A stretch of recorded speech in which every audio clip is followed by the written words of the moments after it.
pia tukiweka na mbinu ya how tutaweza kupata ushindi, kwa sababu ni muhimu. Ni hiyo programu tuko kwa sasa. Timu imepata sare, the last game tumeshinda. Sasa tujakaa sawa, tumetoka kwenye sare tumeshinda. Kwa hiyo tuko vizuri, hatuko hisi kuongelea. JKT ni timu nzuri, ni timu iko kwenye ligi kuu kama gisi Tabora tuko kwenye ligi kuu. Kwa hiyo tumejiandaa tukijua kama itakuwepo.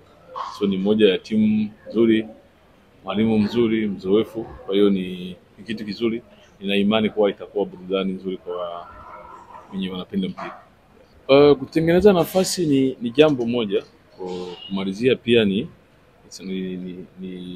jukumu lingine. Nawapongeza vijana kwa kucreate nafasi, kwa sababu ni muendelezo mzuri, ni mipango mizuri kwa kuweza kucreate nafasi. Mazoea huwa hutengeneza ile ufanisi kama gisi umesema. Tukiweza kutengeneza tena nafasi nyingi, nina imani kuwa wataendelea kuzoea na kuweza kuconvert nafasi wamecreate. Ni kitu kizuri kwetu, kwa sababu ukiona timu inaweza kutengeneza, ina maana kuna kazi imefanyika. Maandalizi tumefanya vizuri kuanzia pale alipokuja kocha mpaka sasa tulipo. Tumefanikiwa, tumepata matokeo katika mchezo uliopita. Naamini sisi kama wachezaji, hii ni hali nzuri kwetu na mapokezi yalikuwa ni mazuri kwa kocha wetu. Kwa hiyo ni motivation kwetu kuelekea katika mchezo wa pili kutafuta matokeo kama tulivyopata katika mchezo huu. Sisi kama wachezaji tupo tayari katika maandalizi ya mchezo huu kwa kila hali, kutokana na uwanja. Naamini uwanja ni mkubwa na uwanja ni mzuri.